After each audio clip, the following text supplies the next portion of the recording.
अतरौलिया विधानसभा से भाजपा के प्रत्याशी प्रशांत सिंह ने हमारे संवाददाता सबलू राजभर से बातचीत करते हुए कहा कि विकास और शिक्षा हमारे मुख्य मुद्दे हैं और हम इन्हीं मुद्दों को लेकर जनता के बीच में जा रहे हैं और जनता का अपार जन समर्थन मिल रहा है। आप देख भी रहे होंगे केंद्र प्रदेश में जो विकास हुआ है मोदी जी और योगी जी की देन है। अतरौलिया विधानसभा में चुनाव जीतने के बाद ऐतिहासिक विकास कार्य करके मैं दिखाऊंगा, उन्होंने ऐसा दावा किया है।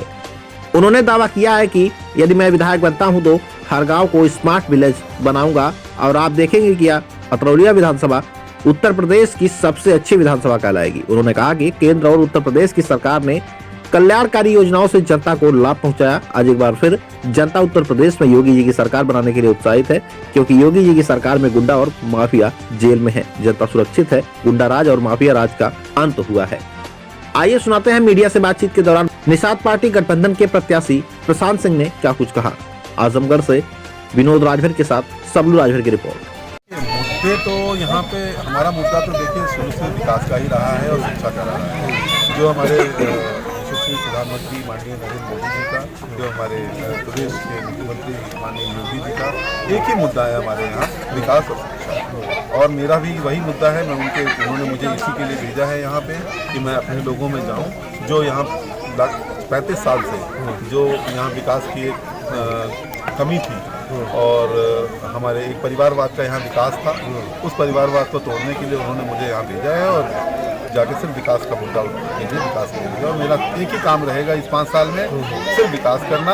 और आप 5 साल बाद देखेंगे ये अतरौलिया विधानसभा हमारे प्रदेश की सबसे अच्छी विधानसभाओं में कही जाएगी। हमारे सबसे स्मार्ट जो बोलते हैं गांव विलेज स्मार्ट विलेज बन के आएगा और ये 5 साल बाद में आपको करके दिखाऊंगा। आप अतरौलिया विधानसभा से पहली बार चुनाव लड़ रहे हैं, क्या यहाँ पे जनता परिवर्तन चाहती है और जो विकास होना चाहिए?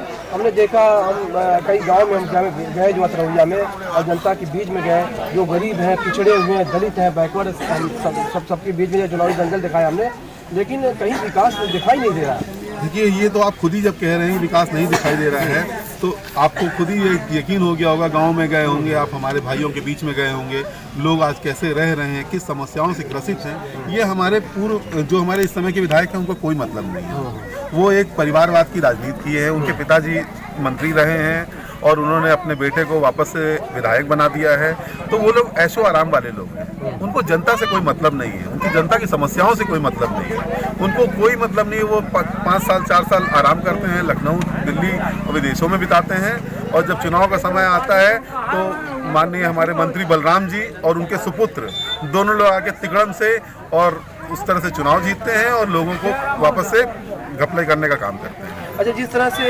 प्रधानमंत्री जी ने और उत्तर प्रदेश के मुख्यमंत्री योगी आदित्यनाथ जी ने जो जिस तरह से सरकार चलाया और सरकार चल रही है, जो योजनाएं आपकी थी जो है, जनता तो ये कह रही है कि बहुत अच्छी योजनाएं थी और देश के लिए प्रदेश के लिए बहुत कुछ किया, लेकिन महंगाई है तो महंगाई का रिलेशन बड़ा ही डिफरेंट है, उसका रेशियो है।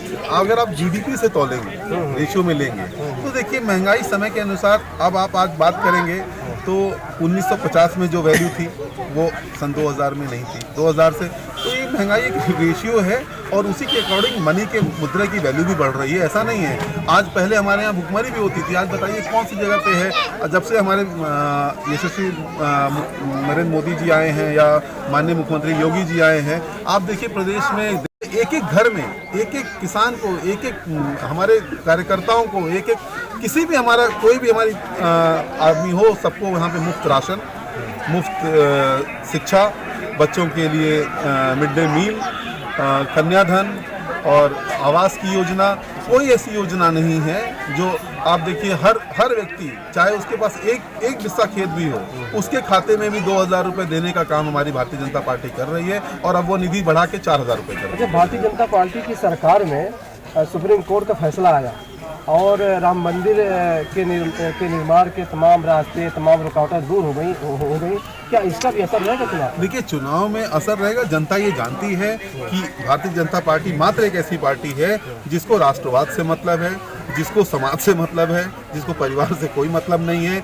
उनके आज भारतीय जनता पार्टी की सरकार में ही धारा 370 का खात्मा हुआ है। आज भारतीय जनता पार्टी की सरकार में ही राम मंदिर का मुद्दा हल हुआ है और आज राम मंदिर जिसके लिए हमारा पूरा समाज हमारा पूरा देश, बल्कि विदेशों में भी लोगों की मान्यता है, जो हिंदू देश की एक मान्यता है। लोग सोचते थे कि ये कैसा हिंदू देश है जहाँ पे आज तक राम मंदिर का मुद्दा हल नहीं हो पाया। अच्छा, आपने कहा कि यहाँ के जो विधायक हैं, जो 35 साल से विधायक हैं, सिर्फ एक विशेष वर्ग के लिए काम किया। क्या यहाँ जात बिरादरी के बंधन? ये मैं आपको बता दूं, उन्होंने विशेष वर्ग के लिए, विशेष जाति के लिए भी काम नहीं किया है। उन्होंने सिर्फ अपने लिए काम किया, अपने परिवार के लिए काम किया है। किसी भी विशेष जाति को उन्होंने कोई लाभ नहीं दिया है। हमारे यादव भाई बंधु अगर वो कहते हैं कि हमने यादव भाई बंधुओं को लाभ दिया, तो उन्होंने उनको भी लाभ नहीं दिया है, उनको सिर्फ भ्रमित करने का कार्य किया। आप इस विधानसभा को किस तरह से देखते हैं और क्या रणनीति होगी अगर आप चुनाव जीतते हैं? देखिए, रणनीति तो इस बार तय हो चुकी है और जनता ने तय कर दी है कि इस परिवारवाद को उखाड़ के फेंक देंगे और भारतीय जनता पार्टी यहाँ कमल खिलाएगी और यहाँ पे केवल शिक्षा और विकास का मुद्दा होगा और वही इस पे चलेगा। राष्ट्रवाद का भी मुद्दा रहेगा। राष्ट्रवाद तो हमारा भारतीय जनता पार्टी का ही मुद्दा है। राष्ट्रवाद 2024 में एक पूरे देश में आप देखेंगे, अभी तक पूरे विश्व में मुस्लिम देश सुने होंगे आपने, क्रिश्चियन देश सुने होंगे आपने, हिंदू देश नहीं सुना होगा। 2024 में पुनः माननीय नरेंद्र मोदी जी की सरकार बनेगी और भारत एक ऐसा राष्ट्र बनेगा जो हिंदू राष्ट्र में घोषित होगा। अच्छा, ये जो पूर्वांचल एक्सप्रेसवे है और मेट्रो जो है, इसके अलावा जो विकास हुआ है, क्या इसको जनता याद करके जो वोट देंगे भूल जाएगी? विकास तो आप देखिए 2014 से शुरू हुआ। जिस दिन से देश में एक परिवार का खात्मा हुआ, प्रदेश में 2017 में परिवार का खात्मा हुआ, तो जिस दिन से ये परिवार का खात्मा हुआ है उसी दिन से विकास शुरू हुआ।